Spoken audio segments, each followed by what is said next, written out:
राणीज किचनमध्ये तुमचं स्वागत आहे। आज आपण बनवणार आहोत दाल खिचडी। त्यासाठी आपल्याला लागणारे साहित्य आहे, मी हे आंबे मोहर तांदूळ घेतलेले आहेत, तुम्ही इंद्रायणी पण घेऊ शकता। तर 2 वाट्या तांदूळ घेतले, त्यासाठी 1 वाटी मुगाची डाळ घ्यायची आहे, 2 कांदे, थोडासा लसूण आणि हिरव्या मिरच्या, कोथिंबीर, 2 ते 3 टोमॅटो, मीठ चवीप्रमाणे, हे लाल तिखट, हळद, धना पावडर, तेल, कढीपत्ता आणि फोडणीसाठी जिरा आणि मोहरी। आता आपण हे तांदूळ स्वच्छ धुवून कुकरला लावणार आहोत आणि त्याचबरोबर डाळ पण, आणि डाळ आणि तांदूळ दोन्ही वेगवेगळं शिजवून घ्यायचे आपल्याला। तर मी हे स्वच्छ धुवून घेते। मी डाळ आणि तांदूळ धुवून घेतलेले आहेत आणि आता टोमॅटो चिरून घेते। आपल्याला हे टोमॅटो डाळीतच शिजायला घालायचे, टोमॅटो टाकूनच डाळ शिजवून घेऊयात आपण। तर ह्या डाळीत आपण टोमॅटो टाकून घेऊयात, त्यानंतर हळद, मीठ आणि तेल टाकून घेणार आहोत थोडंसं, म्हणजे डाळ आपली जास्त उतू जात नाही मग। आणि भातात आपण मीठ टाकून आता आपण हे कुकरला लावूयात। आता आपण कुकरला ह्याच्या 3 ते 4 शिट्ट्या काढून घेऊयात। आणि तांदूळ आता शिजून झालेले आहेत। आता आपण फोडणी देऊन घेऊया आपल्या दाल खिचडीला। इकडे तेल घेतलंय,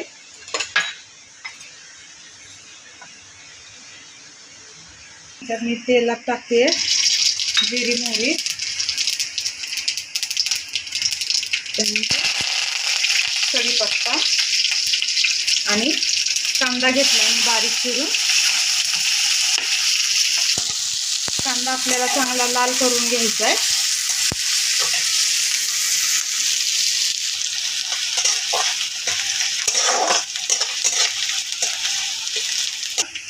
ठेचलेला लसूण यात टाकूयात,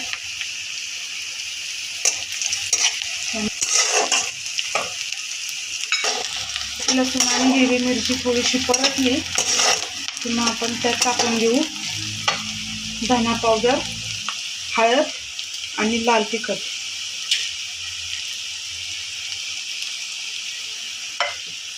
हळद कमी टाकायची आहे, कारण आपण डाळ शिजताना हळद टाकलेली आहे।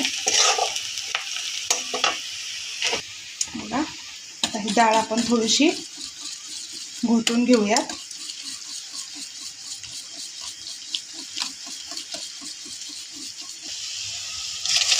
टाकून घेऊयात।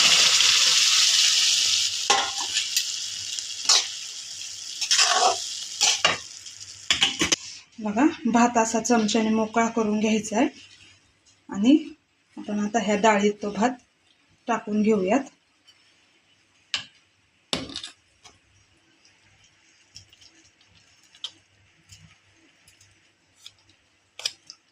आता आपण हे डाळ आणि भात चांगलं एकत्र करून घेऊयात।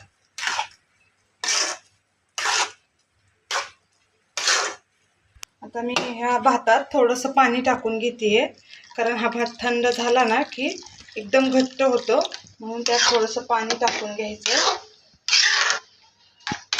आणि आता आपण यात मीठ टाकून घेऊ। मी भात शिजताना पण मीठ टाकलं होतं आणि डाळीत पण टाकलं होतं, त्यामुळं चवीप्रमाणे आपल्याला मीठ टाकायचं आहे। आणि त्यानंतर वरून कोथिंबीर, आणि आता याला एक उकळी फुटून द्यायची आणि मग आपला भात तयार होणार आहे।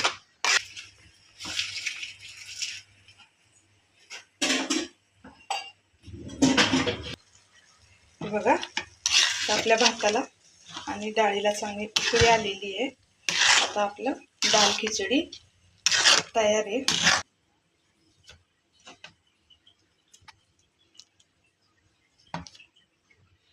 गरम गरम खिचडी तूप टाकून खायची, छान लागते मग।